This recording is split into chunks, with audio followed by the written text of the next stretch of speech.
Hi guys, welcome back to my channel. So today we're going to talk about some hacks for dry skin. Winter is coming. I know it's technically just fall, but it is -5 where I live today. So it's cold and it's getting colder by the day. A lot of people that I know, clients, friends, family, have been complaining about how dry their skin is getting and how quickly.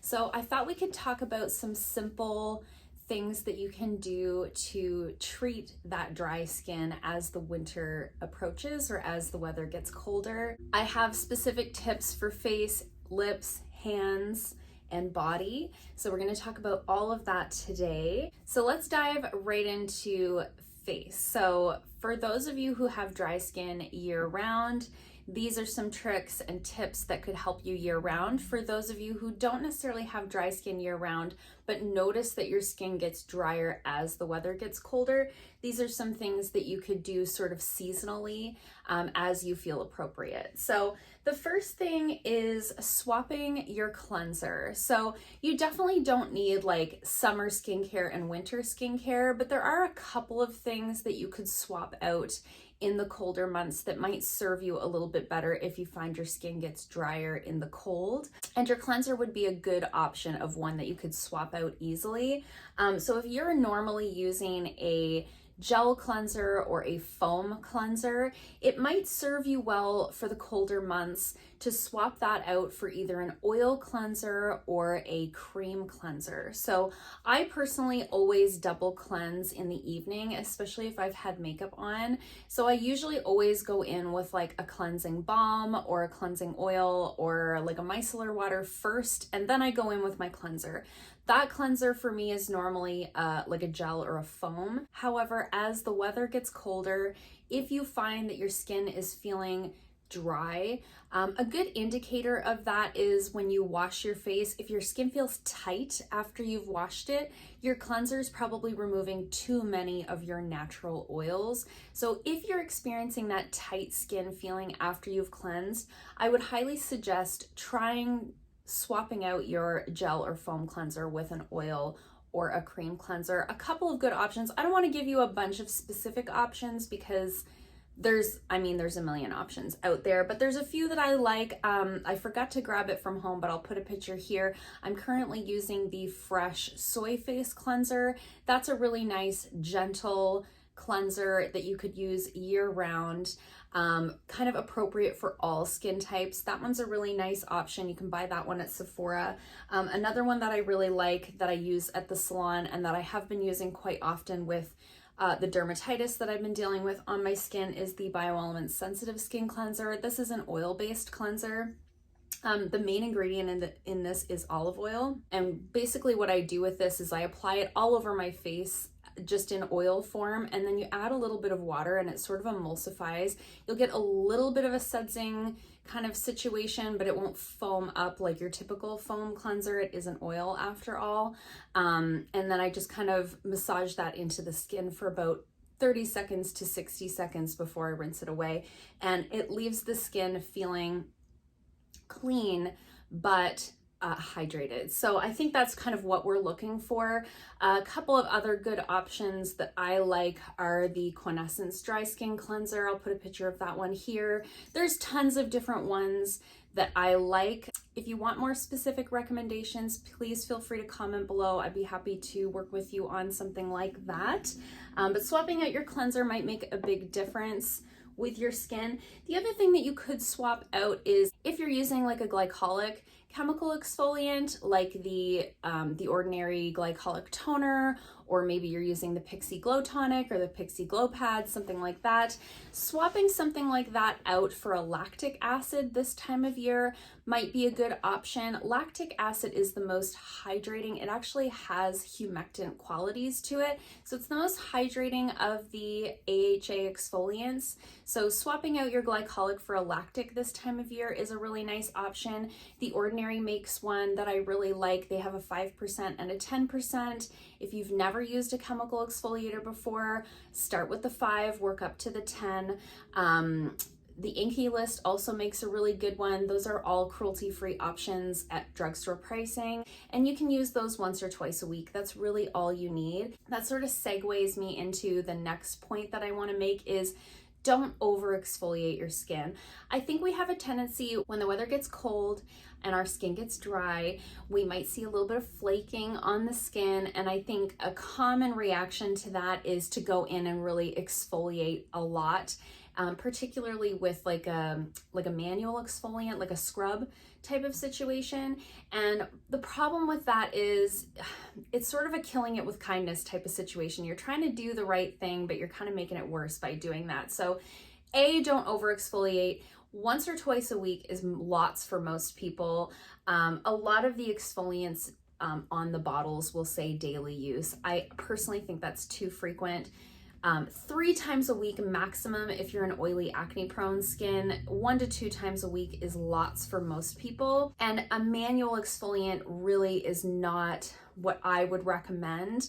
The problem with a manual exfoliant like a scrub is you can sometimes go in too hard with it. So rather than letting the product sort of do the work, people tend to want to like push it into the skin, and you'll kind of create little micro fissures in the skin, and that will cause more peeling as your skin tries to heal itself. So going in once or twice a week with a mild lactic acid would be so much more beneficial to most people. All that to say, even with your acid exfoliants or your AHA exfoliants, you can overdo it. And when you over exfoliate the skin is going to look dry and sensitive and inflamed. So you're kind of creating more of that same problem by over exfoliating. So once or twice a week is lots, even if it says it's a daily exfoliant.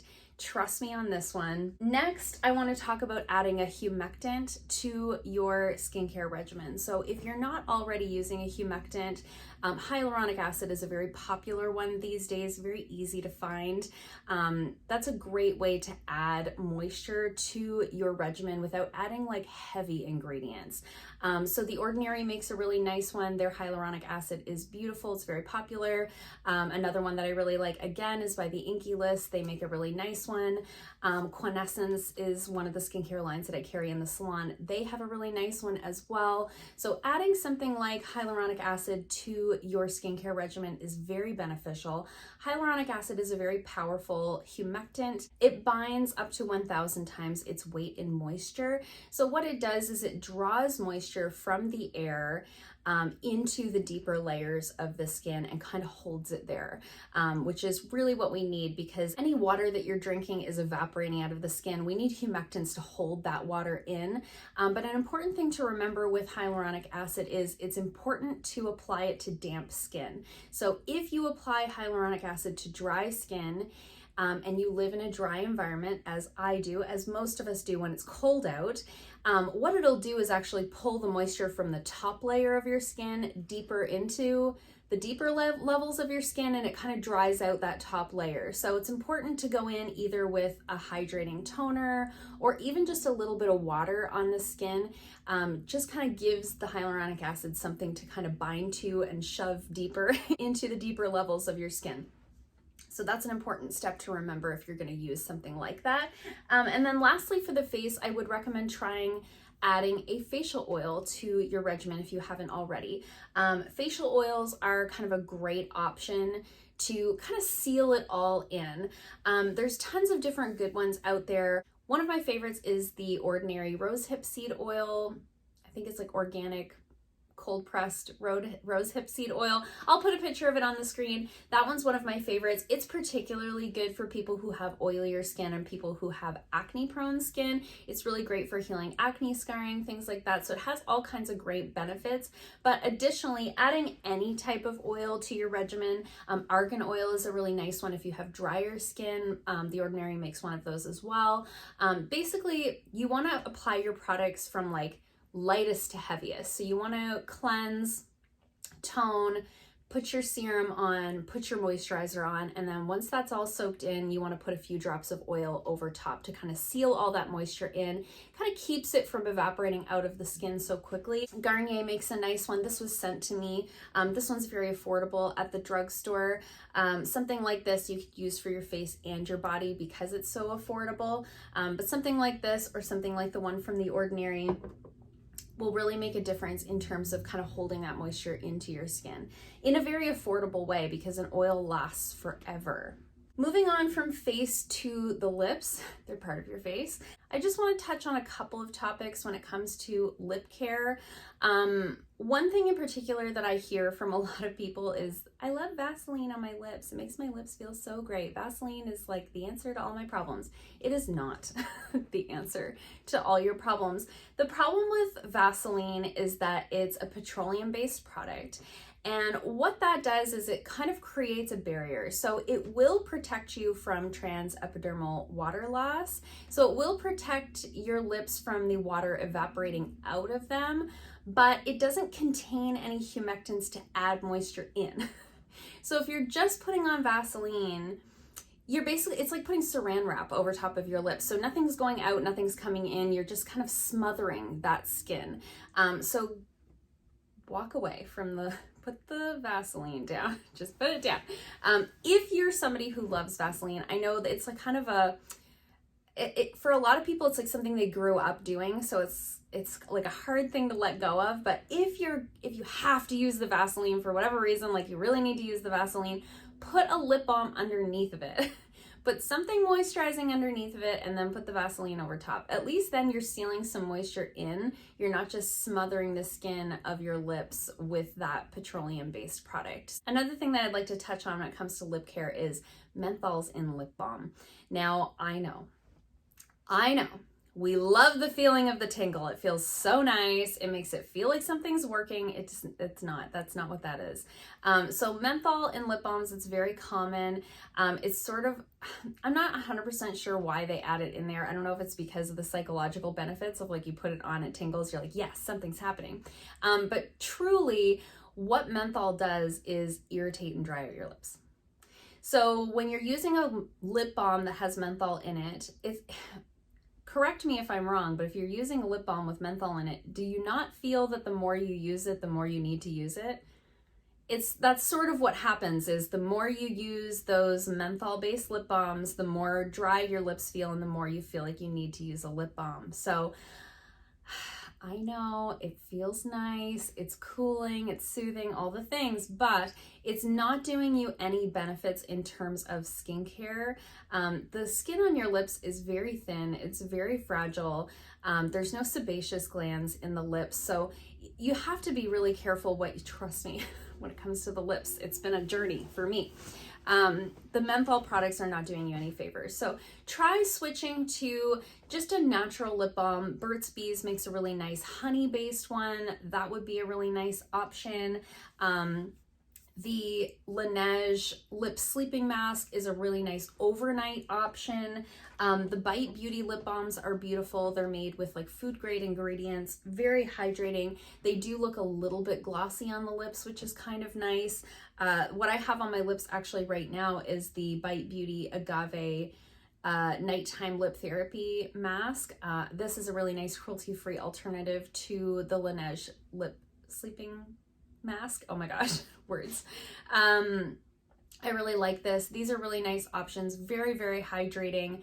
Not irritating at all. Trust me, I have this perioral dermatitis thing going on. I have to be super, super careful what I put on my lips, and this has been a really nice option. Oh my God, I'm rambling. This is gonna be a super long video. I'm so sorry. Okay, so moving on to body care.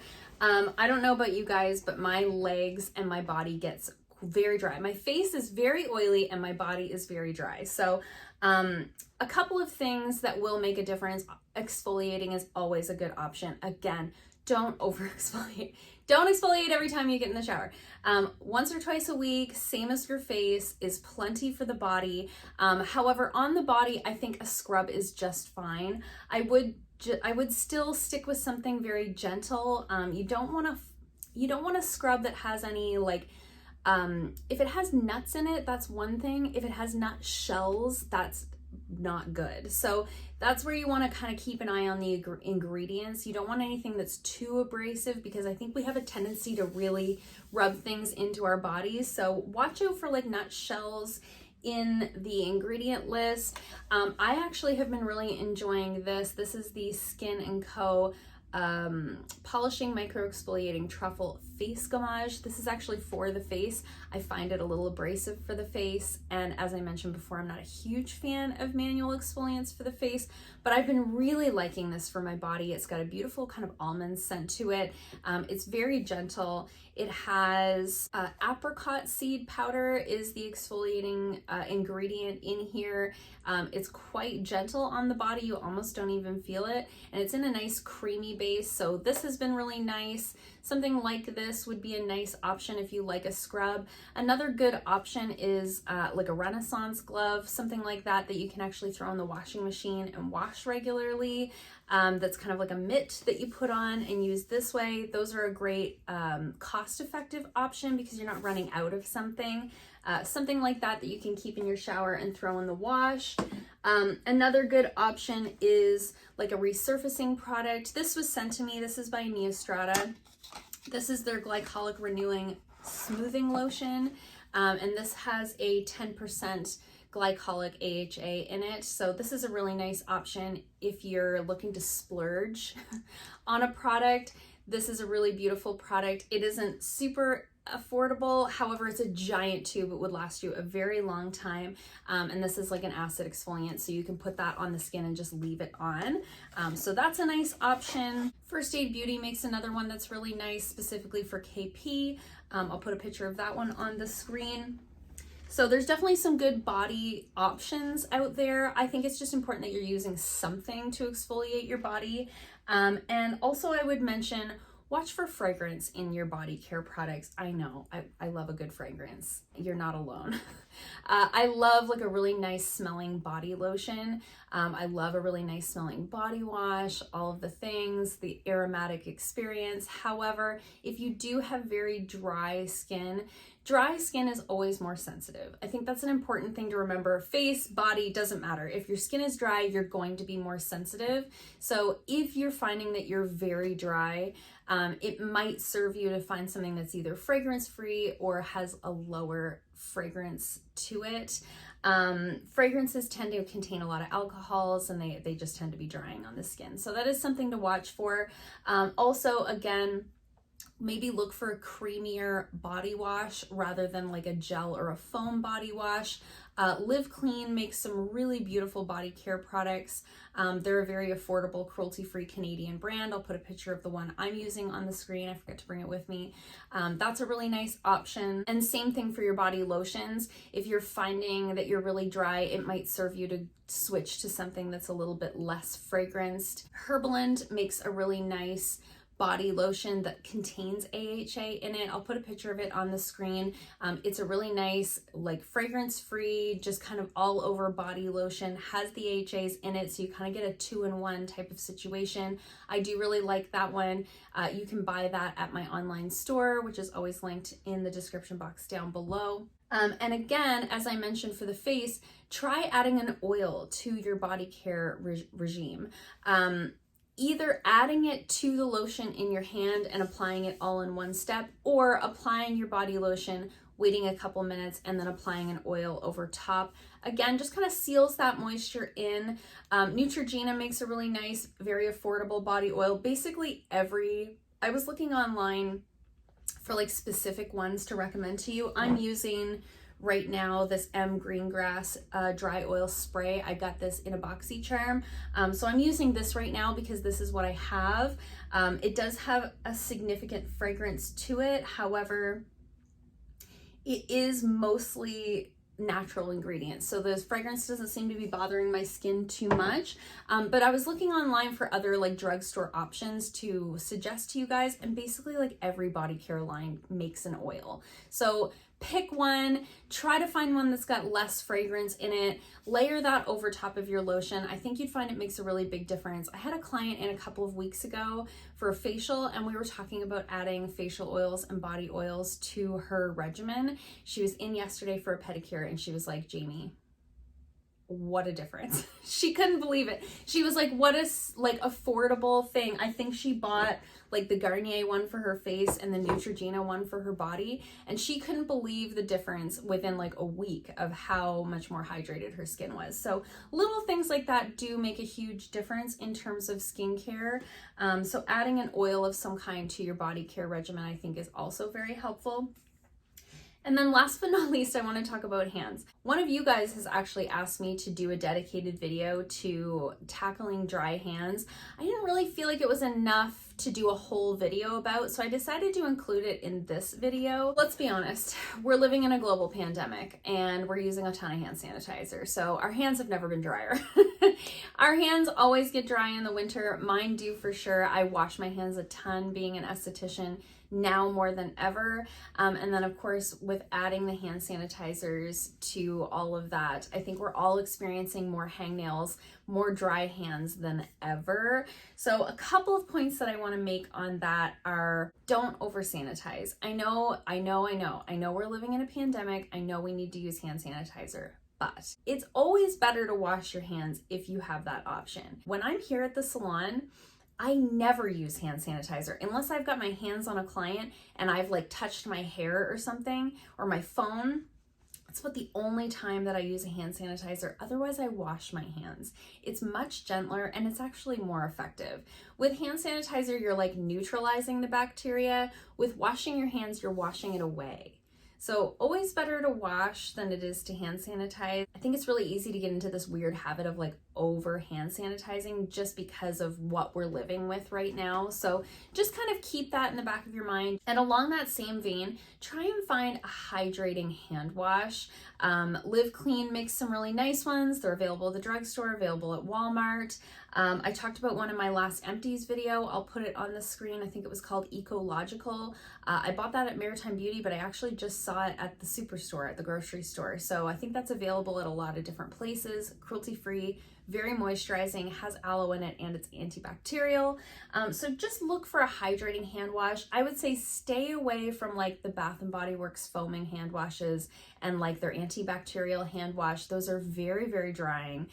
Try to look for a more moisturizing formula. Another thing that I should mention is this hand cream is a lifesaver for me. This is the Herbaland fragrance-free hand cream. It's important to get the fragrance-free one. The one with fragrance is in a yellow tube. This has saved my hands every single winter in my career as an esthetician. I wash my hands a lot.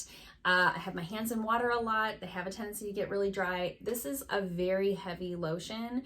I keep this on my nightstand. I put it on every night before bed. It is a little bit greasy. That's why I use it at nighttime. It does contain AHA, so you get a mild exfoliation along with that glycerin silicone hand cream. That's predominantly what it is glycerin and silicone. And it really coats the hands and hydrates them really, really well. I think there are some other sort of alternatives to this available at the drugstore, available at the grocery store, stuff like that. But look for a glycerin silicone hand cream like this. And try and find one that's fragrance free. Using like the Bath & Body Works lotions on your hands is not going to save you this winter. So try to find something a little bit richer, something with less fragrance in it, something that has like a very high quantity of glycerin in it. I think would serve you very well. And then I also wanted to mention cuticle oil. It's important. I did a whole video about the importance of cuticle oil. I'll link it below.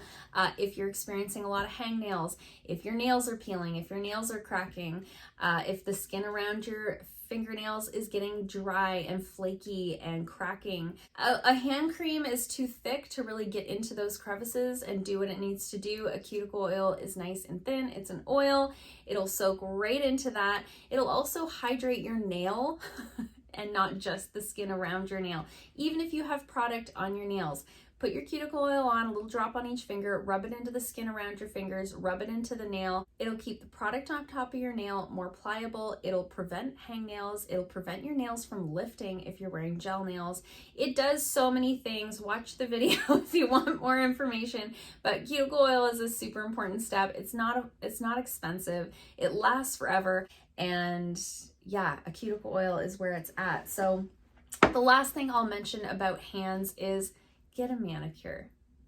I know, it seems so simple. It does make a difference to have somebody else push your cuticles, give you a nice hand massage with a good lotion, the cuticle oil, the nail shaping.